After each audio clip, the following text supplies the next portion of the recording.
So I'm writing the chapter name over here. The chapter name is a chemical kinetics.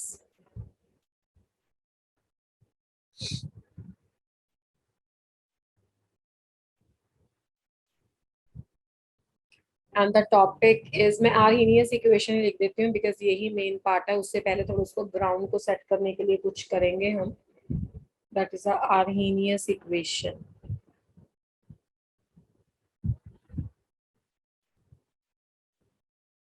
ठीक है. And the today is a 13th of July.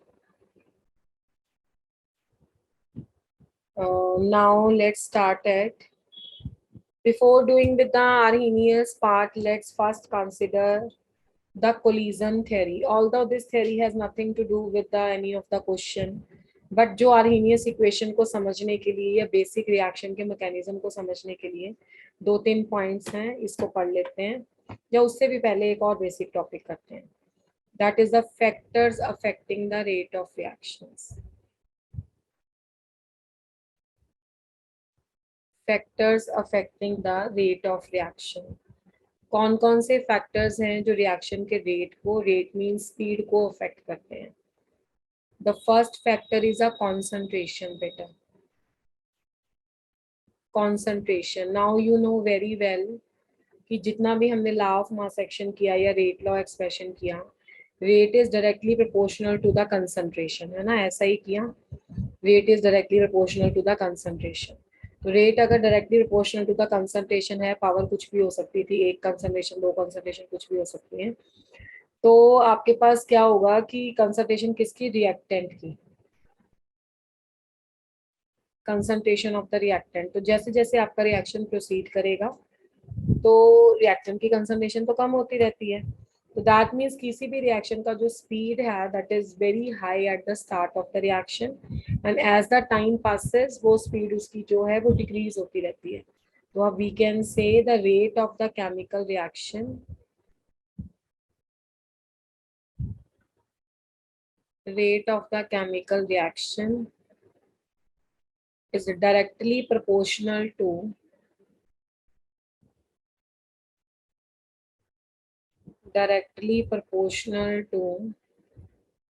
concentration of reactants.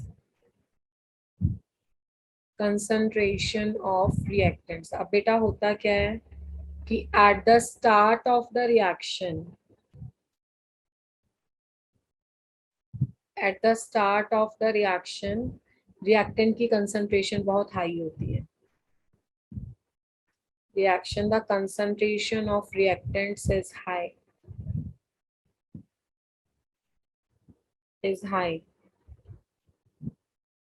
So the reaction has high rate, and as the reaction proceeds, the concentration of the reactants goes on decreasing, and so as the rate. Okay, and so as the rate. बहुत theoretical है. अभी तक जितना portion हमने cover up किया, that was only the mathematical portion, but today is the theoretical one that we are going to deal with. Okay ji. Yes, ma'am. Yes, Palak, ask beta. What do you want to ask? Palak Kashyap, yes, what do you want to ask beta? इसको ना मैंने law of mass action या rate law expression से लिया है. वहां पे हमने पढ़ा था कि rate of chemical reaction is actually that is depending upon the concentration of the reactants. ठीक है. और जैसे जैसे रिएक्शन पास होता है उसकी कंसंट्रेशन रिएक्टेंट की कम होती जाती है. तो दैट्स. हाँ जी बोलिए. मैम सेकंड लास्ट लाइन में आपने प्रोसीड के आगे क्या लिखा है? प्रोसीड्स द कंसंट्रेशन लिखा है मैंने, CONC इसका शॉर्ट फॉर्म होता है. ठीक है. This is concentration. Okay ma'am. ठीक है. तो ये डायरेक्टली प्रोपोर्शनल है.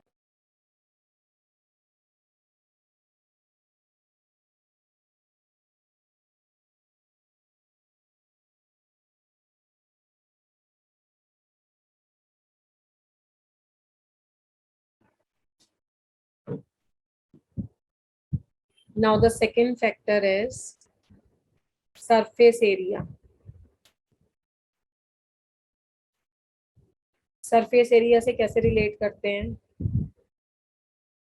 देखो, मैं इसकी पहले आपको एक एग्जांपल दे देती हूँ, देन विल प्रोसीड अहेड। आप ये देखो बेटे कि जैसे मेरे पास एक पेपर है, अगर मैं उस पेपर को बर्न करूं, सिंपल मैंने हाथ में पेपर पकड़ा है, अपने रजिस्टर का कॉपी का पेपर है, तो कितनी जल्दी बर्न हो जाता है। और अगर मैं उस पेपर को ऐसे एक बॉल की फॉर्म में बना लूं, रफली उसको मोड़ दूं, तो उसको जलने में टाइम लगता है। तो उसका रीजन क्या, देखो जलने के लिए क्या रिक्वायरमेंट है, ऑक्सीजन की रिक्वायरमेंट है। तो जब उसका सरफेस एरिया ज्यादा था, उसके सरफेस एरिया पे ऑक्सीजन के लिए एक्टिव साइट्स ज्यादा थी। और जब हमने उसको क्या कर लिया, जब हमने उसको एक बॉल की फॉर्म में बना लिया, तो वो एक्टिव साइट्स, उसका सरफेस एरिया कम हो गया, इसलिए उसका रेट ऑफ बर्निंग भी कम हो जाता है। तो जो सरफेस एरिया होता है that is actually directly related to the rate of the reaction. ठीक है, रिएक्शन के साथ ये डायरेक्टली रिलेट करता है। तो आप बोल सकते हो कि more is the surface area of the reactants, more is the surface area of the reactant,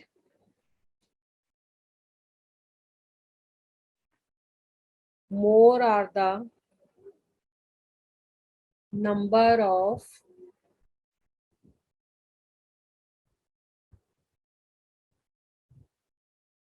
active sites available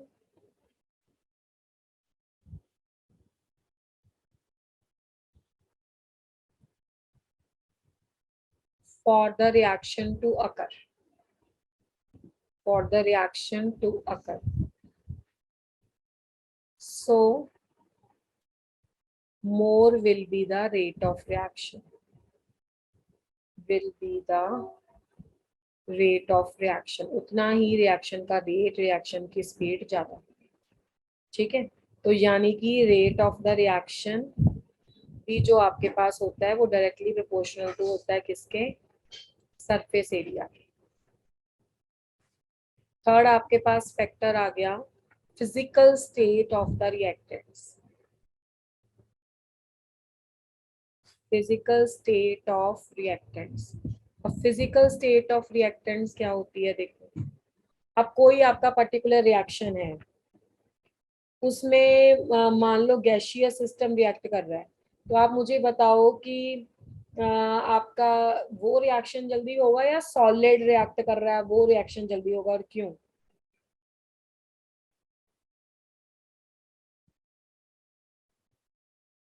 बताओ, सॉलिड वाले ज्यादा जल्दी रिएक्ट करेंगे या गैसियस वाला या लिक्विड वाला? How you people are going to decide? Chat box में रिप्लाई कर रहे हैं, तो that mean you are not aware of. Gaseous react होगा जल्दी, बिल्कुल गैसियस रिएक्ट होगा जल्दी। उसका रीजन क्या है बेटा? बिल्कुल गैसियस। जो गैसियस के मॉलिक्यूल्स होते हैं उनमें फोर्सेस ऑफ इंट्रैक्शंस क्या होती हैं ना, वो बहुत वीक होती हैं। तो वीक फोर्सेस होती हैं, तो इसका मतलब है उन्हें कम से कम पहले आपस से मॉलिक्यूल्स को सेपरेट करने के लिए, इन ऑर्डर टू ब्रेक दम इनटू द डिस्क्रीट वन, बहुत कम एनर्जी लगती है। तो इसलिए वो आगे आराम से रिएक्ट कर सकता है। पर आप लिक्विड और अगर सॉलिड केस लोगे तो they are having the strong forces of interaction, और उस केस में ब्रेक करना बहुत मुश्किल हो जाता है पहले। अगर उनकी फोर्सेस ब्रेक नहीं होंगी तो उसके बाद फिर वो रिएक्शन कैसे देंगे? तो ये बात अलग है, और भी बहुत से फैक्टर्स होते हैं। In the case of gaseous system, in the case of gaseous system,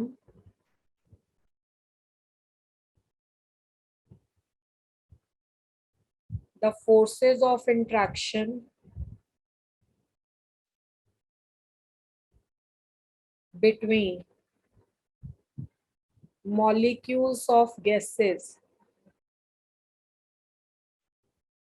are same, oh sorry, small या less। और ये जो फोर्सेस ऑफ इंट्रैक्शन है ना, उसको इंटरमॉलिक्यूलर फोर्सेस भी बोलते हैं। ठीक है, so they will react, they will react at a high rate,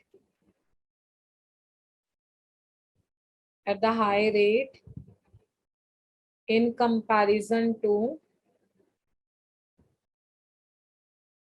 liquid and the gases, liquid और गैसेस के कंपैरिजन में ये liquid and the solid, sorry gases तो ये खुद ही है, उसके कंपैरिजन में ये हाई रेट पे करेंगे। तो ये हो गया आपके पास physical state, process of interaction is weak so they can react. Yes, Ritvika.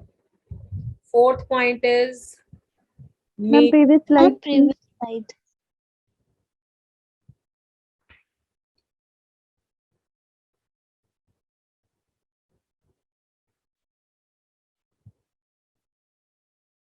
Done ma'am. Done ma'am. Okay. Done ma'am. Okay जी, okay जी, correct. Next is the nature of the reactant, भी आप लिख सकते हो अगर आपको लिखना है। नेचर ऑफ रिएक्टेंट क्या इफेक्ट डालता है, पहले तो ये देखो, नेचर ऑफ रिएक्टेंट।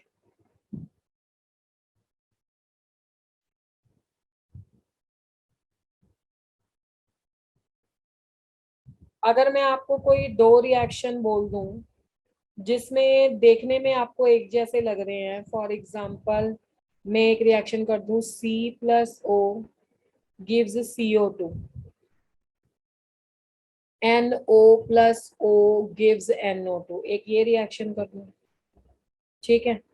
और इन रिएक्शंस में से आपको लगता है दोनों की स्पीड सेम होगी?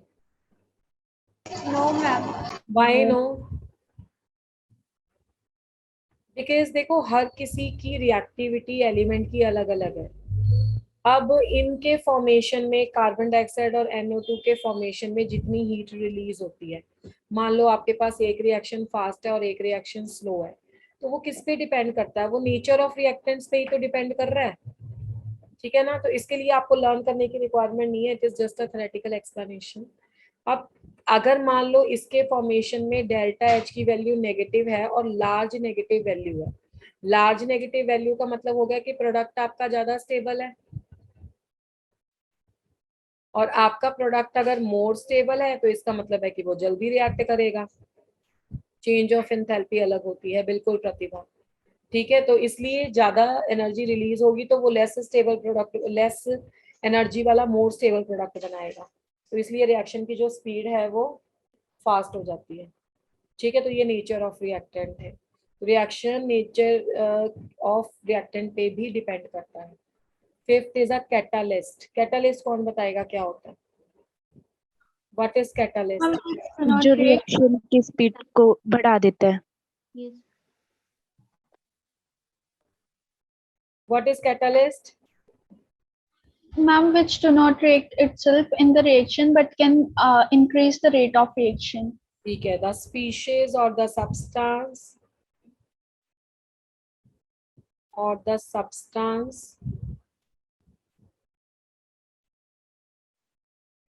which increases the rate of reaction, increases the rate of reaction, जो किसी रिएक्शन की स्पीड को बढ़ा देता है उसे क्या बोलते हैं? कैटालिस्ट बोलते हैं।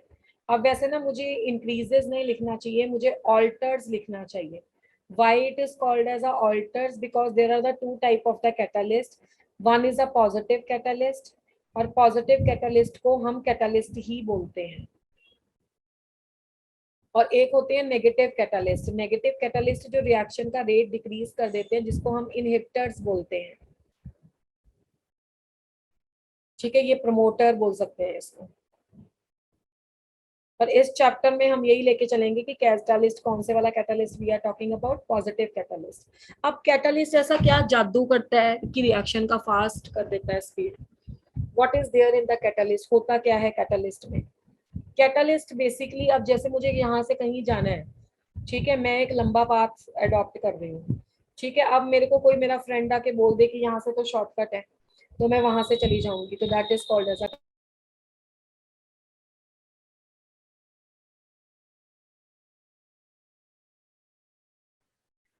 तो नेगेटिव कैटालिस्ट इनहिबिटर्स हो गए और पॉजिटिव कैटालिस्ट प्रमोटर्स हो गए। तो कैटलिस्ट क्या करता है, एक अल्टरनेट पाथवे सजेस्ट कर देता है जो लो एक्टिवेशन एनर्जी का होता है। तो हम क्या बोलेंगे कि जो आपका कैटलिस्ट है दैट सजेस्ट अ पाथ, मुझे लिखना चाहिए alternate path of low activation energy, hence increases the rate of reaction, increases the rate of reaction, इसलिए वो रिएक्शन का स्पीड इंक्रीज हो जाता है, क्योंकि एक्टिवेशन एनर्जी कम होगी तो जो पहाड़ रिएक्टर ने चढ़ना है वो छोटा हो गया, तो ऑब्वियसली रिएक्शन की स्पीड ज्यादा हो जाएगी।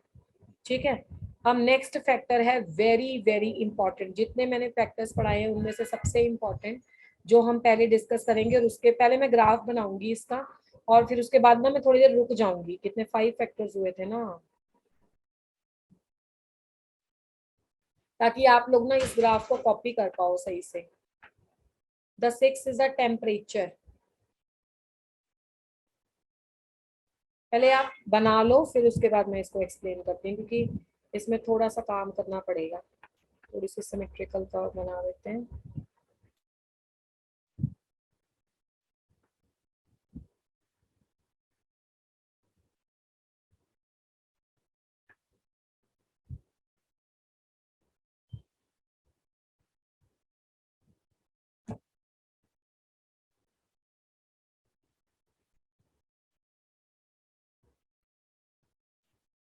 दो मैंने कर्व्स बनाई हैं, रेड कलर से मैं इनको थोड़ा सा कैटलिस्ट वाली लाइन करना एक बार repeat. Catalyst that suggest the alternate path of the low activation energy, hence increases the rate of reaction, ये ER होता है, इतना पोर्शन EA होता है, ये पोर्शन EP होता है, ये टोटल इतना पोर्शन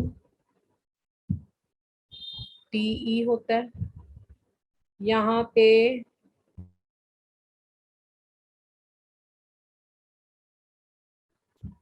पे ट्रांजिशन स्टेट होता है,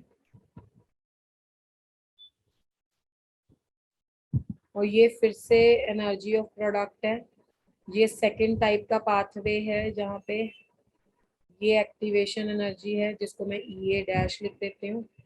ठीक है, और यहाँ पे होता है एनर्जी, और इस साइड पे होता है आपका रिएक्शन प्रोफाइल। रिएक्शन प्रोफाइल, या आप इसको दूसरी लैंग्वेज में लिख सकते हो रिएक्शन कोऑर्डिनेट। ठीक है, अब आप इसको नोट करो, I will stop here for 1 minute, then I will explain कि क्या क्या है, क्योंकि ग्राफ बनाने में थोड़ा ड्राइंग है, आपको टाइम लगेगा।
Done ma'am.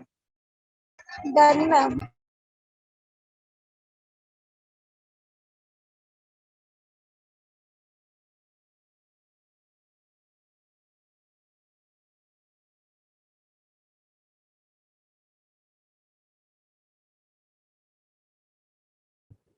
Done everyone?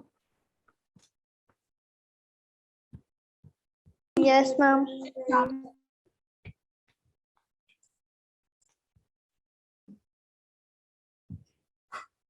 अब इसमें ना वैल्यूज देखो किस किस की क्या क्या थी। ई आर है इसमें एनर्जी ऑफ द रिएक्टेंट, ठीक है। जितनी एनर्जी रिएक्टेंट के पास ऑलरेडी है, ठीक है, जो एनर्जी हमने ऑलरेडी इसके पास है, जैसे कुछ केमिस्ट्री तो तुम लोगों के पास है ही है, तो ये अपनी एनर्जी है रिएक्टेंट की। और इसमें ई ए जो है that is called as a activation energy of the reactant. Activation energy of the reactant, ये है वो एनर्जी जो हम इसे एक्सेस में सप्लाई करते हैं। This is called as a excess of the energy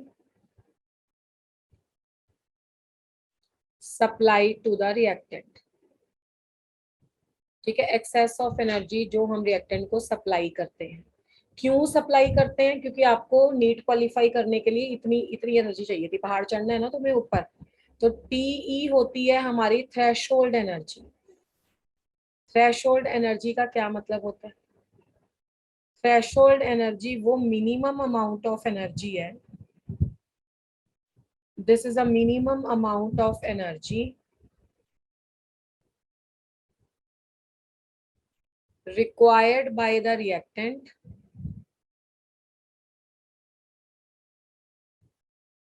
to convert to product, to convert to product. कितनी एनर्जी चाहिए मिनिमम जिससे वो प्रोडक्ट में बदल जाए? तो इसका मतलब है टोटल तुम्हें नीट क्वालिफाई करने के लिए इतनी एनर्जी चाहिए थी, इतनी तुम अपने घर से लेके आए थे, इतनी हमने तुम्हें पढ़ा के कैटलिस्ट डाल के किसी तरीके से सप्लाई कर दी। तो एक्टिवेशन एनर्जी हो गई वो एक्सेस एनर्जी जो तुम्हें दी जा रही है, ठीक है।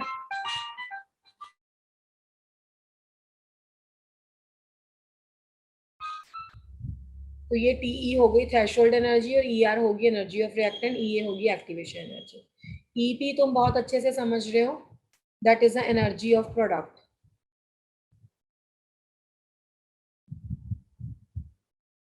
This is E P, this is called as a energy of product, ठीक है। ये एनर्जी ऑफ प्रोडक्ट है। और अगर आपके पास प्रोडक्ट वाली कर्व नीचे आती है और रिएक्टेंट वाली कर्व ऊपर आती है, तो इसका मतलब है कि जैसे ये प्रोडक्ट वाली नीचे है और रिएक्टेंट वाली ऊपर है, तो इसका मतलब है ये जो ग्राफ बनाया है ना, ये एक्सोथर्मिक के लिए बनाया है, एक्सोथर्मिक रिएक्शन के लिए। कई बार पेपर में आपको एंडोथर्मिक का ग्राफ भी आता है, तो एंडोथर्मिक कुछ ऐसा बना देना कि प्रोडक्ट को ऊपर रख देना हाई एनर्जी के, रिएक्टेंट को कम। तो ये T1 है, ये T2 है, और इसमें T2 की वैल्यू जो है वो ग्रेटर देन है T1, मतलब टेम्परेचर को बढ़ा दिया तो कर्व जो है वो ये साइड पे आ गई। तो ये इसका एनर्जी का क्राइटेरिया है, इतनी टोटल चाहिए, इतनी हमने एक्सेस में दी, टेम्परेचर बढ़ाया तो ये हो गया। अब इसका कंसिक्वेंस क्या है, let me discuss with you, आप इसको नोट कर लो।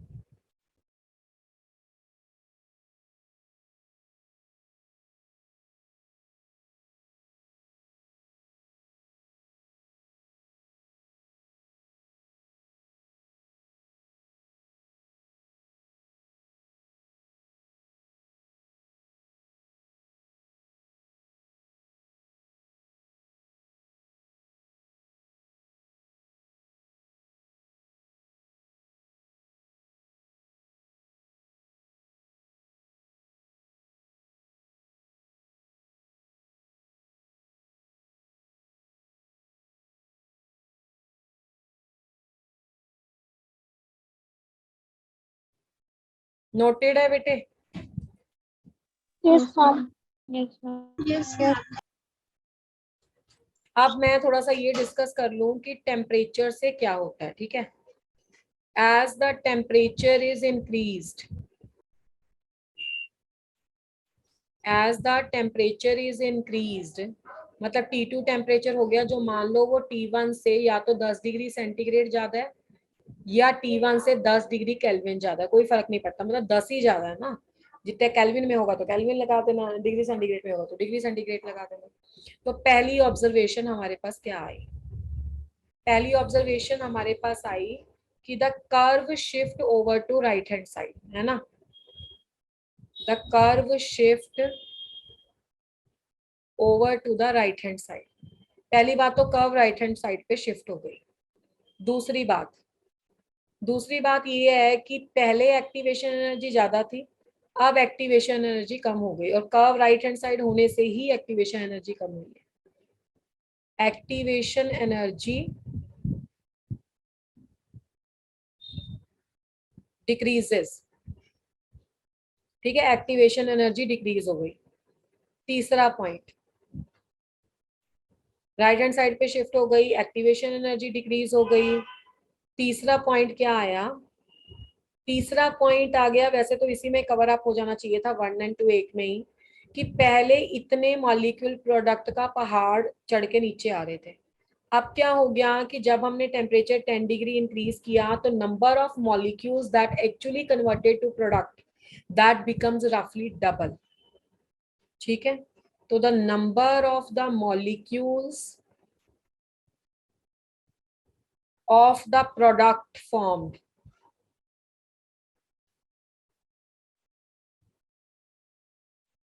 roughly become double। ठीक है, तो ये कंसीक्वेंस आया, ये ऑब्जर्वेशन आया जब हमारे पास क्या होता है, टेम्परेचर इंक्रीज होता है। तो इतनी सीधी सी बात है कि अगर double number of molecules product बन रहे हैं तो रेट ऑफ रिएक्शन डबल हो गया, है ना। तो इसके लिए एक स्टेटमेंट लिखी जाती है क्या, कि rate of every reaction, every नहीं कह सकते है ना, बिकॉज हर किसी किसी रिएक्शन में प्रॉब्लम आएगा।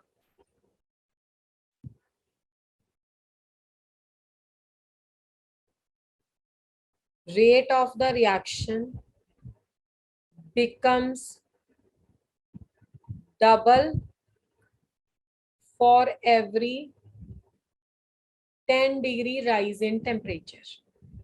और ये वाला जो काम है ना, ये एनसीईआरटी में भी लिखा हुआ है पर एक लाइन नहीं वहां पे लिखी हुई, ये रूम टेम्परेचर की बात है। अगर टेम्परेचर वेरी हाई या वेरी लो होगा फिर ऐसा नहीं होता। तो इसको मेजर करने के लिए हमने एक तरीका अपनाया है कि आपका rate, ma'am previous slide.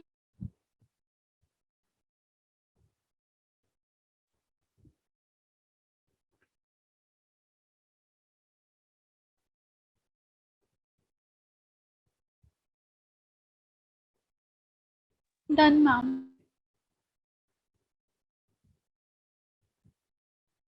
Rate at the temperature T1 में 10 डिग्री ऐड करके divided by rate at the temperature T1, उसको हम लिखेंगे K2 बाय K1, क्योंकि K1 K2 क्या रिप्रेजेंट करता है, रेट को ही तो रिप्रेजेंट करता है।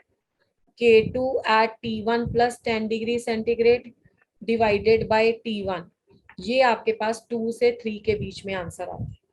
मतलब रूम टेम्परेचर, वो मैं बार बार साथ में लिख रही हूँ कि एट द रूम टेम्परेचर, तो रूम टेम्परेचर पे जो रिएक्शन का रेट है वो रफली डबल हो जाता है या 2 से 3 के बीच में रहता है जब हम टेम्परेचर को 10 डिग्री सेंटीग्रेड इंक्रीज करते हैं।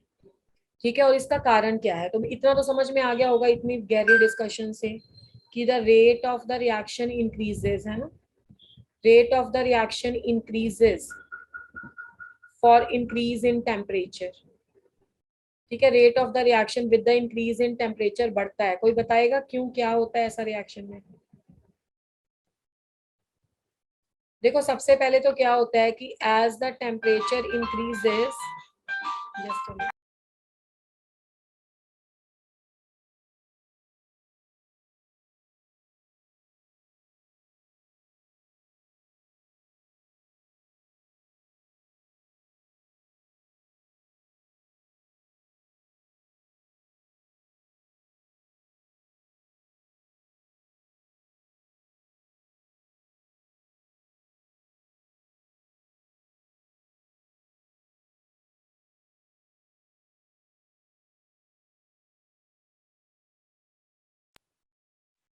okay, just give me 1 minute.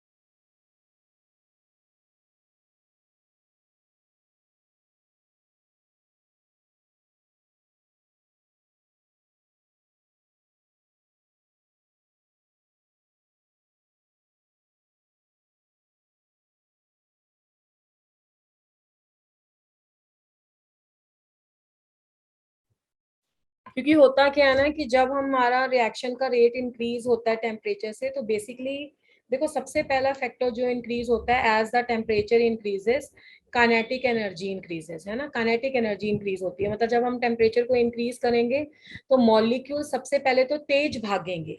तेज भागेंगे तो उनका, क्योंकि ऐसा लिखा जाता है कि kinetic energy is directly proportional to और द फंक्शन ऑफ टेम्परेचर। तो जैसे जैसे टेम्परेचर बढ़ेगा काइनेटिक एनर्जी बढ़ेगी। ठीक है, तो उसका मतलब है कि रेट ऑफ कोलिजन इंक्रीजेस। अब हम तेज तेज भागना शुरू कर दें, काफी सारे हैं तो टकराएंगे, rate of the collision increases. तो इसका मतलब है कि कोलिजन इंक्रीजिंग होंगे, इफेक्टिव कोलिजन भी इंक्रीज होंगे जो प्रोडक्ट बनाते हैं, तो रेट ऑफ रिएक्शन इंक्रीज होता है। ठीक है, तो ये बेसिकली आंसर होता है आपके रेट ऑफ रिएक्शन का कि 10 डिग्री सेंटीग्रेड या 10 डिग्री केल्विन टेम्परेचर बढ़ाने के बाद, और 10 डिग्री केल्विन या डिग्री सेंटीग्रेड में कोई फर्क नहीं है, बिकॉज आप देखो ना, पहले आप डिग्री में मेजर कर रहे हो तो उसमें 10 डिग्री बढ़ाओगे, सेंटीग्रेड में पहले केल्विन में रख रखा है टेम्परेचर तो 10 उसका बढ़ा दोगे, तो इट हार्डली मैटर्स। तो रिएक्शन की स्पीड बढ़ जाती है। और ये मैं यहाँ पे एक ना टेबल बना देती हूँ, बिकॉज बहुत सारे बच्चे इसका पेपर में आंसर ना अपने आप से 2 से 3 वाली ऑप्शन लगाए आते हैं कि मैम ने तो बोला था डबल हो गया, या एग्जैक्टली डबल मार देते हैं। पर एक बात ध्यान रखना है कि ये जो आपका थीटा है, जिसको आप टेम्परेचर कॉफिशिएंट कहते हो, टेम्परेचर कॉफिशिएंट जो कि एक्चुअली में मैंने क्या बताया, जो कि एक्चुअली में K2/K1 की रेशो होता है, जिसमें यहाँ पे T+10 और यहाँ पे T होता है। ये वाला थीटा है ना जो आपके पास कैलकुलेट करके आया, ये थीटा क्या क्या हो सकता है किस किस रेंज में। तो आपके पास ये थीटा, अगर तो आपके पास टेम्परेचर है वेरी लो, तो इसका आंसर लेस देन 2 आएगा। ठीक है, 1 भी आ सकता है, 0 पॉइंट कुछ भी आ सकता है, depending upon the nature of reactions. ठीक है, टेम्परेचर वेरी लो है। अगर इसका आपका पेपर में क्वेश्चन रूम टेम्परेचर आया, रूम टेम्परेचर मतलब पेपर में 298 मत खोजने लग जाना, 300 से 310 बोल रहा है, then it is okay. 298 kelvin 300 kelvin हो गया, और 310 10 डिग्री उसने बढ़ा दिया, तो ऐसी रेंज भी पेपर में दी हुई है, तब आंसर आपका 2 से 3 के बीच में आ जाएगा। पर अगर पेपर में इसका वेरी हाई टेम्परेचर दिया हुआ है, वेरी लो में क्या होगा, वेरी लो में 298 केल्विन की जगह वो दे दे 25 केल्विन, 40 केल्विन, तो ये वाले टेम्परेचर बहुत लो है। ठीक है, और वेरी हाई में दे दे 1000 केल्विन टू 1010 केल्विन, तो आप ये बात सोचो ना, इतने हाई टेम्परेचर पे तो पहले ही सारे कोलिजन हो जाएंगे। 10 डिग्री सेंटीग्रेड बढ़ाने से कुछ नहीं होगा, तो उसमें थीटा की वैल्यू 1 होगी। तो तुक्का मार के आंसर नहीं निकालना है इस इक्वेशन का, कि मैडम ने पढ़ाया था कि 2 से 3 के बीच में आंसर आएगा, तो हम रफली 2 से 3 के बीच वाला आंसर ही कर लेते हैं सॉल्व, तो ऐसा कभी भी नहीं होगा। आपको क्वेश्चन सॉल्व ही करना पड़ेगा। हाँ, इतनी जर्नल सेंस चल सकती है कि मैडम ने 3 कॉलम बनाए थे, इसमें ये होगा, इसमें ये होगा, इसमें ये होगा, ये आप चला सकते हो। अब ना मैं एक बार से टेम्परेचर वाली स्लाइड्स दिखा रही हूँ, जिसको जो पूछना है पूछ लो, बिकॉज टेम्परेचर वाला क्वेश्चन इंपॉर्टेंट है। If anybody wants to ask anything, he or she can ask if left with any of the doubt.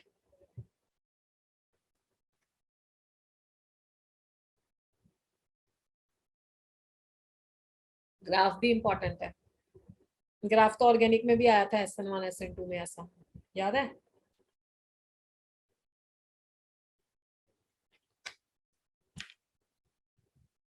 Am I audible now properly? Yes, ma'am. Yes, ma'am.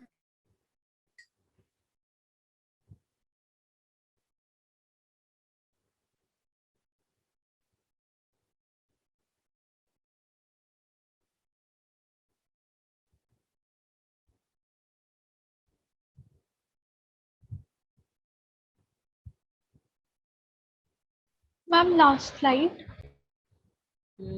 ठीक है।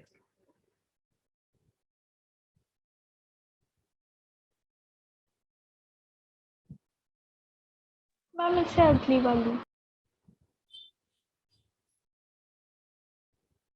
Yes. पूछना है किसी को कुछ?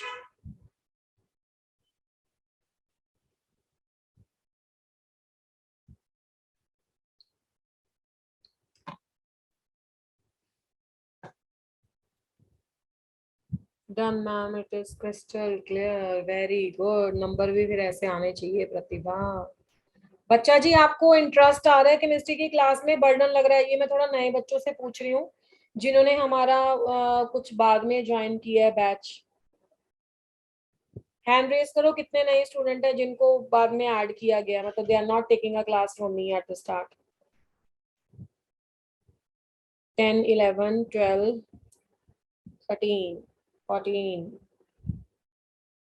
15। Ma'am हम correspondence batch से आए हैं, हम यूट्यूब पे लगवाते थे ये क्लासेस। मैं वही बोल रही हूँ ना कि जो तो बच्चा देखो 18 हो गया आप, हाँ मुझे पता है, जो बच्चा तो कॉरेस्पॉन्डेंस से वीडियोस देखता हुआ आया है उसको तो वैसा ही फील आ रहा होगा। Yes yes ma'am. मैम। बस उनके लिए इकलौता पता क्या चेंज होगा, पहले मैं उनके नाम स्क्रीन पे नहीं पढ़ती थी, अब पढ़ रही हूँ। Yes yes ma'am. मैम। बाकी तो आप ऐसे ही देख रहे यस हो, मैम। है ना? यस मतलब मैम। मैं तो ये चाहती हूँ अपनी क्लास में कि फिजिकल या ऑफलाइन क्लासेस वाला फील रहे बच्चों को, उन्हें ऐसा फील ना हो कि हाँ we are taking the online class. तो बस इतना सा चेंज तुम लोगों को लगा होगा, बाकी तो मेरे ख्याल से सब सेम है ना? Yes ma'am. अच्छा, तो आप लोगों को समझ में आ रहा है?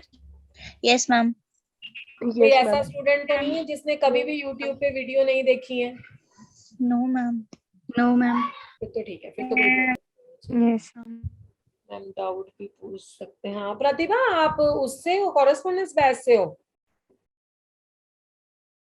Yes, ma'am. You are no ma'am बोला है तुमने। प्रतिभा आप कॉरेस्पॉन्डेंस से हो या पहले ही इस बैच में थे? मैम पहले इस बैच में थी। हाँ वही ना, चलो गुड। हाँ ये भी बात सही कही प्रतिभा ने कि आप डाउट भी पूछ सकते हो। And I am greatly surprise कि आप कुछ बच्चों ने ज्वाइन किया है भाई। क्या बात है, आप सो के जाग रहे हो। पहले नंबर शो हो रहा था पार्टिसिपेंट्स का, कम देखो एक ने लीव किया। सब हमारे पास रिकॉर्ड रहता है, हम अगली क्लास में पूछेंगे तुमसे। हैंड लॉवर कर सकते हो बेटा, हैंड लॉवर करोगे ना फिर मेरी वीडियो दोबारा से स्पॉटलाइट में ऊपर आ जाएगी तुम्हारी स्क्रीन पे। ठीक है, चलो टाइम पे ज्वाइन किया करो भाई। तो ये तो हो गया आपका factors affecting the rate of reaction का पूरा एक्सप्लेनेशन। अब उसके बाद है नेक्स्ट में वैसे तो ये आर्हेनियस इक्वेशन है पर वन टॉप से स्टार्ट होती है।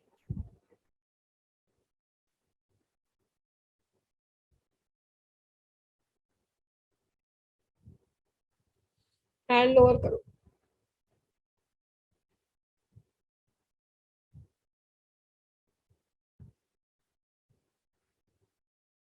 One top equation,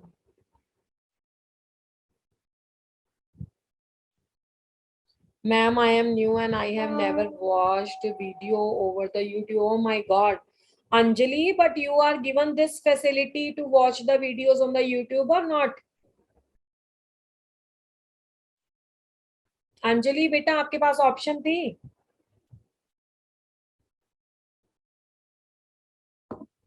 if you are from the correspondence batch तो होगी। नो मैम, तो आप ऐसे करना अंजलि, आप एक बार ना कोऑर्डिनेटर से बात करना, उनको बोलना कि मुझे केमिकल काइनेटिक्स चैप्टर की वीडियो का एक्सेस दे दें, तो फिर आपको मिल जाएगा। तो आप स्टार्ट से एक बार देख सकते हो बेटा, और जहां पे भी आपको डाउट होगा आप मेरे से क्लास में डिस्कस कर सकते हो। ठीक है, ओके। अब वन टॉप्स इक्वेशन क्या है? ओके बेटा, आपने केमिकल इक्विलिब्रियम पढ़ा होगा, K is equal to A e raise to power minus of delta H by RT। ये एक इक्वेशन है, इक्वेशन का नाम नहीं भी याद रखना तो चलेगा, क्योंकि इस चैप्टर में जो भी इसका नाम होगा वो आर्हेनियस इक्वेशन के नाम से होगा। इक्विलिब्रियम आएगा तो उसमें उसको पढ़ाएंगे। ठीक है, ये इक्वेशन है। अब इस इक्वेशन में क्या क्या चीजें क्या क्या रिप्रेजेंट करती हैं? K इसमें रिप्रेजेंट करता है इस इक्वेशन में, यहाँ पे इक्विलिब्रियम कांस्टेंट है ये। ठीक है, तो मैं इसको K हैश लिख देती हूँ या K EQ लिख देती हूँ, इक्विलिब्रियम कांस्टेंट, या इस चैप्टर के अकॉर्डिंग इसको रेट कांस्टेंट भी बोल सकते हैं। और ये है आपका प्री एक्सपोनेंशियल फैक्टर।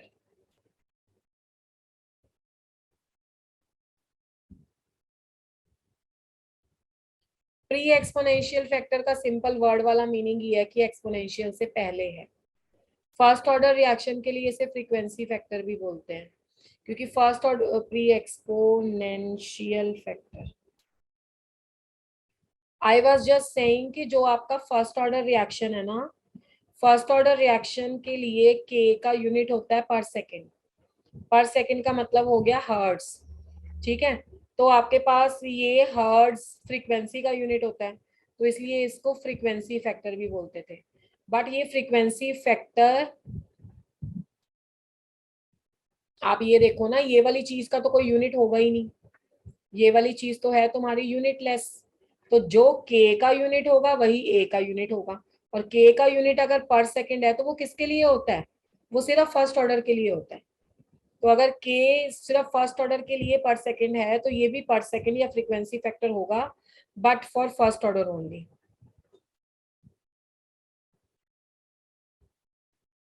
ठीक है, तो ये आर्हीनियस इक्वेशन का एक फॉर्म है।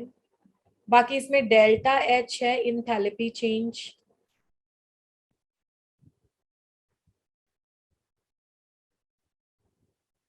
आर इसमें है universal gas constant, yes sir.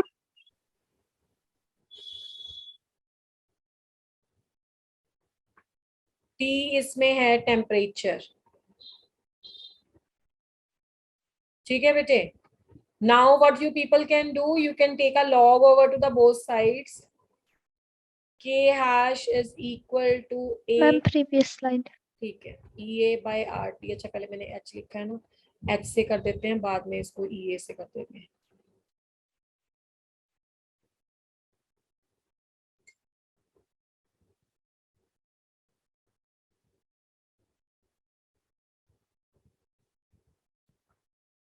Done ma'am.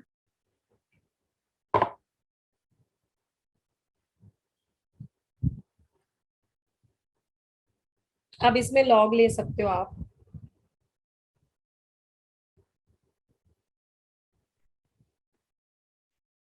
Taking log on both sides. तो लॉग ऑफ k हो जाएगा, लॉग ऑफ a, ये नेचुरल लॉग होता है टू द बेस e वाला। और ये आपके पास मल्टीप्लाई है, तो सबको पता है कि लॉग 2 का फंक्शंस का अगर मल्टीप्लाई है तो लॉग m इंटू n से log m plus log n हो जाएगा। This log and e are reciprocal of each other, ये कट जाएंगे, तो यहाँ पे बचेगा delta h by R T.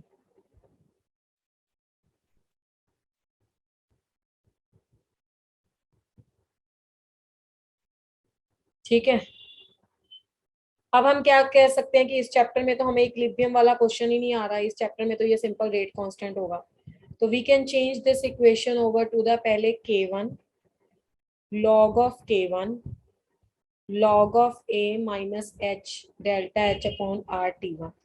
अब इस इक्वेशन में क्या है, k1 is the rate constant at temperature T1, rate constant at the temperature T1, k2 is the rate constant at the temperature T2। ठीक है, तो ये हो गया log of k2 is equal to log of a minus delta h upon r T2। This is equation number 1, this is equation number 2। Now you can subtract these two equations।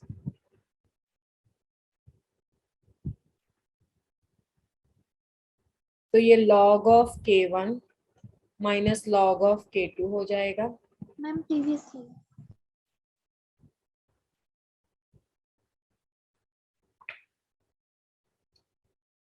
Done. Done. No ma'am.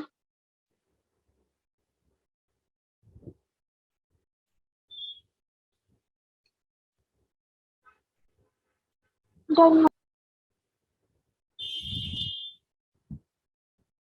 Done, ma'am.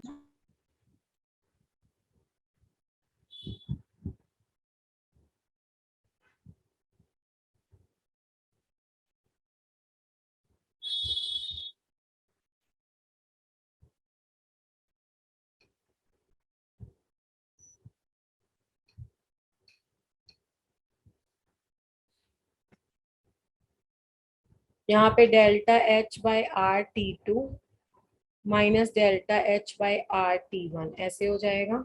अब log m minus log n पे फिर वही apply करेंगे, log m by n delta h by r you people can take common, this is 1 by T2 minus 1 by T1 delta h by r, और इसका क्या आ जाएगा T1 T2, हमने last equation में T2 माइनस T1 तो इधर हो जाएगा 1/2 है ना। तो ये आ जाएगा तुम्हारे पास T1 माइनस T2। मैं ना इस इक्वेशन को थोड़ा सा रिवर्स ले रही हूँ, उसके पीछे कारण क्या है मैं बताती हूँ। मैं दोनों में से माइनस कॉमन ले लेती हूँ, तो यहाँ पे भी K2 बाई K1 कर देते हैं और इस साइड से भी माइनस ले लेते हैं, वो कट ऑफ हो जाएगा T2 minus T1 by T1 T2। ये मैंने क्यों ऐसे लिया है, क्योंकि मोस्टली ना T2 ग्रेटर देन T1 देता है वो क्वेश्चन में। वैसे तो देखो 1 2 किसी को भी ले सकते हैं, पर फिर भी T2 ग्रेटर देन होता है T1 से, फिर ये आंसर आपका नेगेटिव आ जाएगा तो आप कंफ्यूज हो जाएगा। तो better to use this part. अब इस इक्वेशन में ln को कन्वर्ट करेंगे 2.303 से मल्टीप्लाई करके लॉग से K2 बाई K1, और ये 2.303 से जो मल्टीप्लाई करेंगे ये इधर आ जाएगा 2.303 R, और यहाँ पे आ गया T2 minus T1 upon T1 T2। ये इस इक्वेशन की पहचान है कि अगर K2 बाई K1 होगा तो दूसरी साइड पे T2 माइनस T1 होगा, तो दोनों साइड पे सेम फॉर्मेट होगा। ठीक है, तो इससे आपको आइडिया मिल जाएगा कि आपने सही किया। पेपर में कोई डेरिवेशन नहीं करनी है। whatever is this equation, this is called as a Arrhenius equation. This is called as a Arrhenius equation, और most of the time पे एक छोटा सा change आता है इस equation में। And what is this small change? जैसे log log to the base 10 वाला log है ये, K2 by K1 this is equal to EA लिख देता है कई बार इस पे, तो कोई कंफ्यूज नहीं होना है। एक्टिवेशन एनर्जी ही इंथैल्पी है वहां पे। कई मतलब आप यूनिट से चेक कर लिया करो, जूल किलो जूल वाला जो भी फैक्टर होगा वो यहाँ पे रख देना। तो ये भी इक्वेशन की एक फॉर्मेट है। Ma'am previous slide. एक मिनट रुक जाओ। तो ये T2 minus T1 by T1 T2, तो दोनों में से कोई भी इक्वेशन का फॉर्मेट यूज कर सकते हो। So this is also the Arrhenius equation.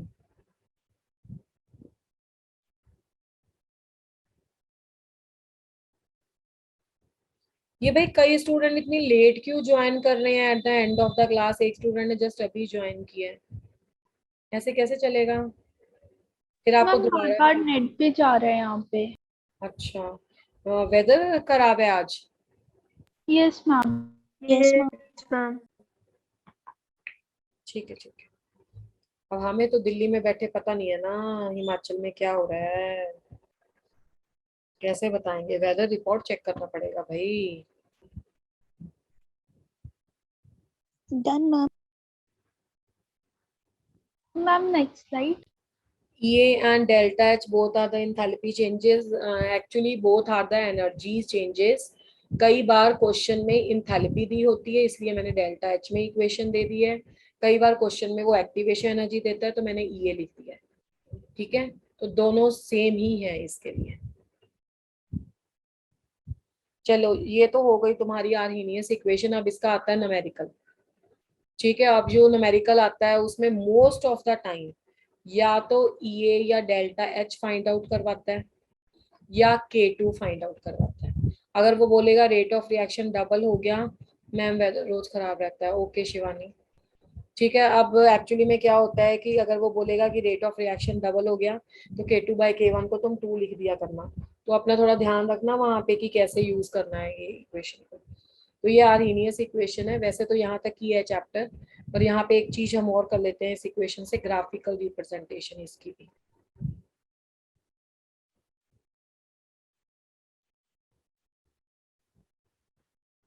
graphical representation of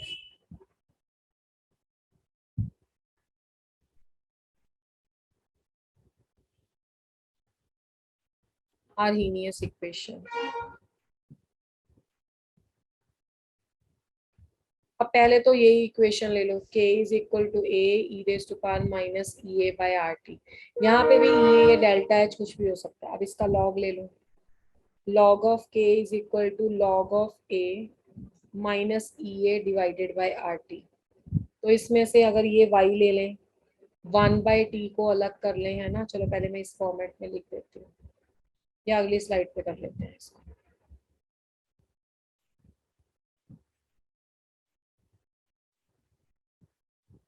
ma'am 1 minute पीछे वाली स्लाइड दिखा दो।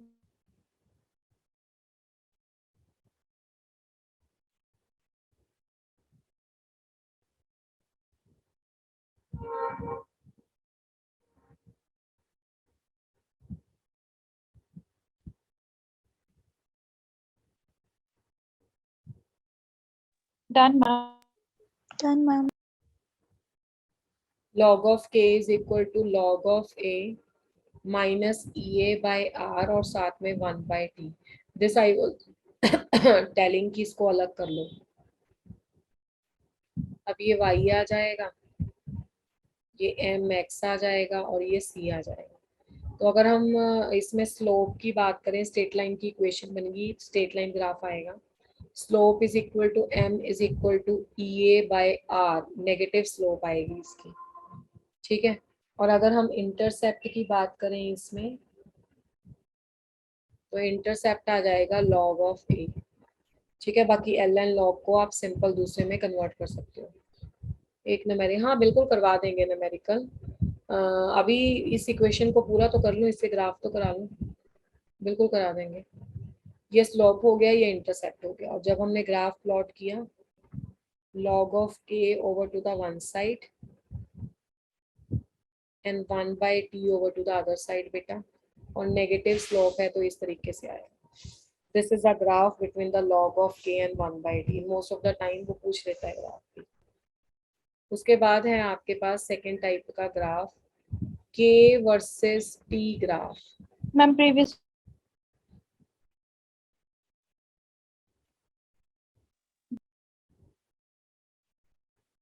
Done, ma'am.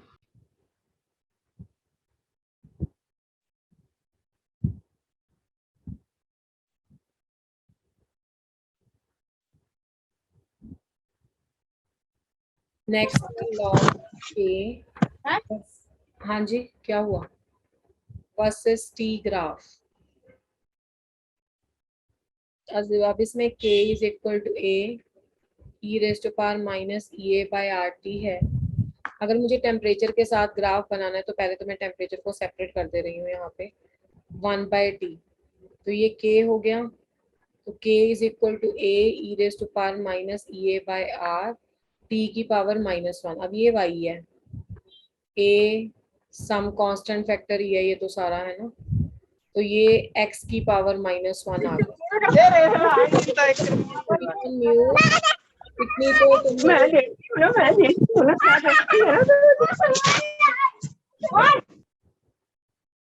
Akanksha, this is not going to happen. आपको नहीं समझ में आ रहा कि आप क्लास में 70 बच्चों के बीच में बैठे हो and still you are unmuted, और अनम्यूटेड रह भी रहे हो, कोई बात करनी है तो इसका ये मीनिंग नहीं है कि आप जाओ, बात में हम जाए। This is not Akanksha, this is somebody else. जाओ जाओ।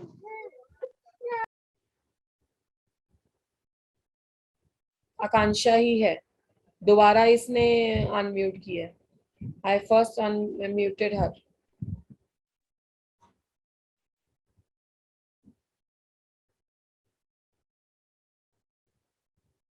पलक कश्यप, प्राची, प्रीति, तरुण और योगिता, आप चेक करना जरा, आप लोग म्यूटेड हो।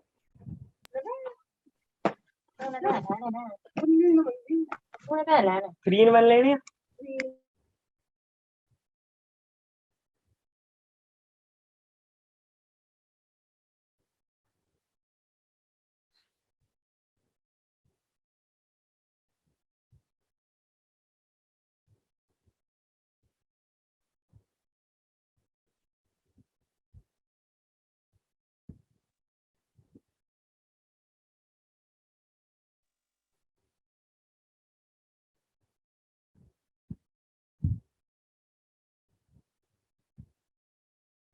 अमित ठाकुर को जब मैं क्लिक कर रही हूँ ना, तो अमित ठाकुर के बाद ये आकांक्षा रिफ्लेक्ट हो रहा था। यस, अमित ठाकुर ही है बिल्कुल।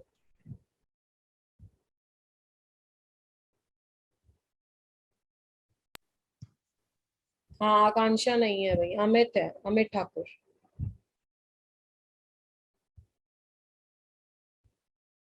अब देखो इसमें क्या है, y is equal to A E raise to power minus minus तो प्लस हो जाएगा ना, तो E raise to E A by R something X. अब हमने जो ग्राफ बनाना है तो पहले तो उसकी नेचर भी पता होनी चाहिए। अब ये प्लस में आ गया, इसे बोलेंगे एक्सपोनेंशियली इंक्रीजिंग, एक्सपोनेंशियली इंक्रीजिंग। तो नेचर भी पेपर में पूछ सकता है। अब आप मुझे बताओ कि आप एक्सपोनेंशियली इंक्रीजिंग डिक्रीजिंग को भी अगर भूल जाओ, इतना तो हम पढ़ के आए हैं ना, पीछे के टेम्परेचर के बढ़ाने से ये आपके पास बढ़ता है। You are getting this, rate constant और the rate of the reaction increase, rate या के या log of K Yes, ma'am. And the temperature, temperature के बढ़ाने से ये बढ़ता है। तो जो आपके पास एसिम्प्टोटिकल एक्सपोनेंशियली इंक्रीजिंग या डिक्रीजिंग कर्व्स होती है ना, वो एसिम्प्टोट होती हैं। एसिम्प्टोट का मतलब है कि वो इन्फिनिटी पे जाके मिलती हैं, यानी कि नहीं मिलती है, एक साइड पे पैरेलल हो जाती हैं। अब दो तरह की ये कर्व होती हैं, ये देखो, एक तो ये कर्व है ऐसी, इस ग्राफ को बोलते हैं एक्सपोनेंशियली इंक्रीजिंग, एक्सपोनेंशियली इंक्रीजिंग। और जो एक्सपोनेंशियली इंक्रीजिंग है वो एसिम्प्टोट टू माइनस टी है, मतलब टी वाले के पैरेलल है, इधर जाके आगे पैरेलल हो जाएगा। पर हम पेपर में ना हमें वो इतना पोर्शन कभी नहीं दिखाता, क्योंकि आप खुद सोचो ना कि टेम्परेचर नेगेटिव तो मीनिंगलेस है, negative temperature is not having any meaning, x minus is not having any meaning. तो इसका मतलब है हमें सिर्फ इतना सा पोर्शन दिखाएगा। जब इतना सा पोर्शन दिखाएगा तो पेपर में से स्ट्रेट लाइन मत अज्यूम कर लेना, ये एसिम्प्टोटिकली एक्सपोनेंशियली है, इधर एसिम्प्टोट था हटा दिया, ये एक्सपोनेंशियली इंक्रीजिंग है। बाकी वो ग्राफ पिक करोगे जहां पे आपके पास जैसे जैसे टेम्परेचर बढ़ता है वैसे वैसे ये बढ़ता है।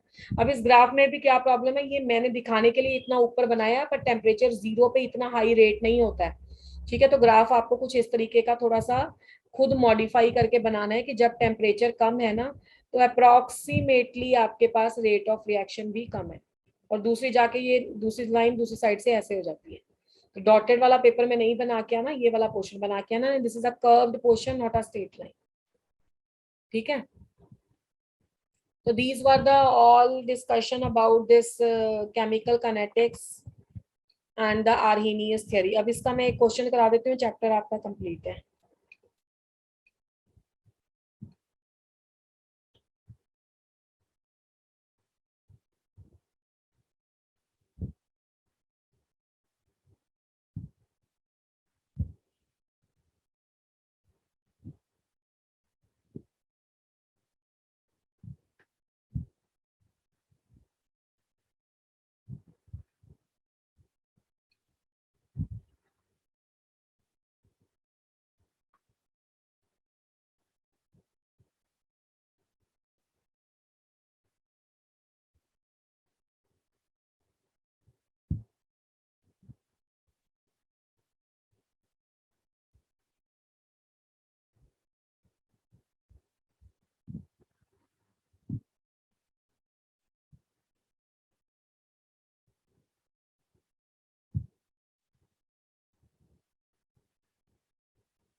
चलिए let's do the some of the questions from this previous slide.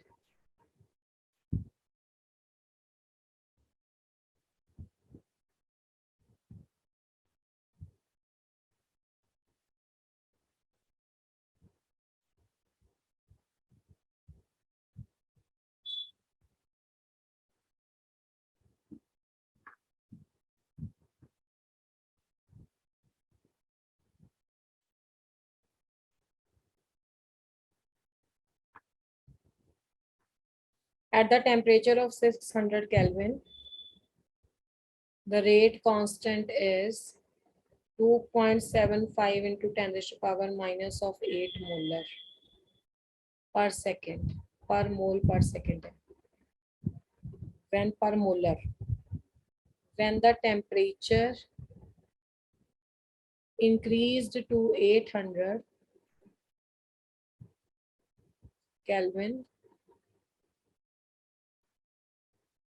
the rate constant is 1.95 into 10 raised to power minus of 7 per molar per second. What is the activation energy of reaction? चलिए करिए फटाफट.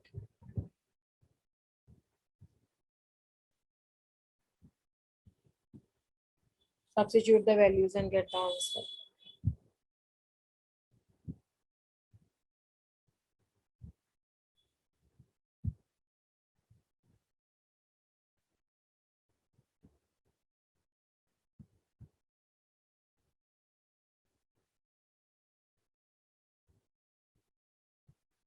Elementary step अगर word कहीं किसी chapter में लिखा हो, elementary reaction वो होता है जिसमें एक ही स्टेप है.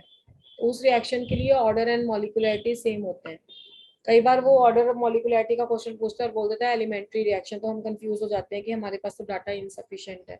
वो डाटा इनसफिशिएंट नहीं है, एक्चुअली में एलिमेंट्री का मतलब है सिंगल स्टेप रिएक्शन, और सिंगल स्टेप में फिर ऑर्डर भी वन है और वो भी वन है आपका, मॉलिक्यूलरिटी भी. अब इसमें पहले टेम्परेचर कितना दिया हुआ है 600 केल्विन. K1 कितना दिया हुआ है 2.75 into 10⁻⁻8 यूनिट्स लिख देती हूँ सिंपल. T2 है आपके पास 800 केल्विन, केल्विन में ही पुट करना दोनों. ये है 1.95 into 10⁻⁻7. तो आप इक्वेशन लगा लो.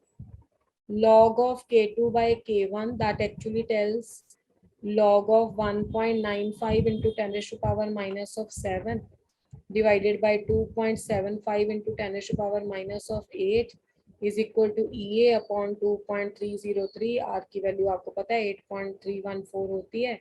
टेम्परेचर डिफरेंस कितने हैं 800 minus 600 divided by 800 multiplied by 600. हाँ कैलकुलेशन इसमें करनी पड़ती है. When you will perform the calculations and all, तो इस इक्वेशन में सिर्फ एक ही वेरिएबल है निकालने वाला EA जो 39716 जूल पर मोल आता है, पर मोस्ट ऑफ द क्वेश्चंस में ये किलो जूल में होता है, तो 39.716 किलो जूल पर मोल इज आंसर. तो इसको डिवाइड मल्टीप्लाई करना पड़ेगा. That is your task, otherwise rest is a easy question, not a big deal. Okay इस तरह का क्वेश्चन आता है and I think this is a quite easy question. इसमें कुछ ज्यादा करना नहीं होता. हाँ कैलकुलेशन है, मेहनत करवाएगा, वो भी जब एग्जामिनर क्वेश्चन डालता है तो कैलकुलेशन ऐसी दे देता है जो आराम से हो जाती है. इसको नोट कर लो सभी.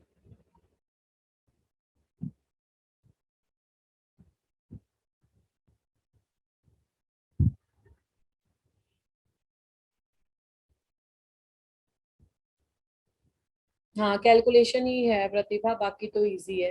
अब कैलकुलेशन भी ना जब एग्जाम में क्वेश्चन आता है तो वो कुछ ऐसी हो जाती है जिसमें कैंसिल वगैरह हो जाता है, तो इतना प्रॉब्लम नहीं होता. इसके साथ आपका chemical kinetics topic is complete and in the next class we will start with the next. आज जो है वेडनेसडे ना, एक क्लास आपके साथ मेरी और है या और नहीं है? नो नहीं मैम. है ना. आपकी क्लास मेरे साथ मंडे को होती है, वेडनेसडे को होती है, और नहीं है? No ma'am. तो फिर नेक्स्ट वाले वीक में हम कोऑर्डिनेशन केमिस्ट्री स्टार्ट करेंगे.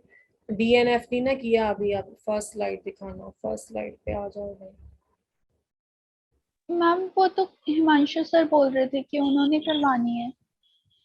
हाँ मैंने ही बोला था उनको कि आप डीएनएफ करवा दो, कोऑर्डिनेशन करवा दो.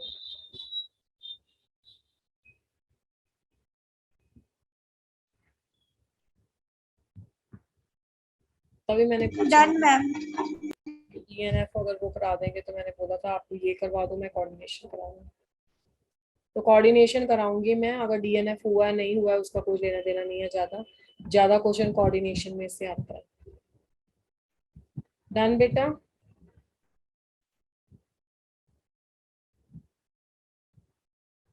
अरे डन, जिसने फर्स्ट स्लाइड देखना था. Done ma'am. चलिए तो this is all for today. Thank you Pratibha. And rest आप इसको ना पढ़ लेना एक बार बच्चा, तभी आपको क्लैरिटी होगी. अभी एडमिन ने नहीं ज्वाइन किया है तो मैं किसको बना दें? ऋत्विका को पिछली बार बनाया था, इस बार प्रतिभा को बना देते हैं. प्रतिभा हैंड रेस करो.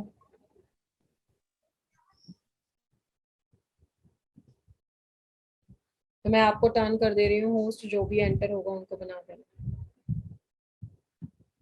चलिए जी, thank you so much, bye bye, take bye ma'am. Bye ma'am, thank you ma'am. Bye, ma'am. Bye bye, Thank you, ma'am. So much.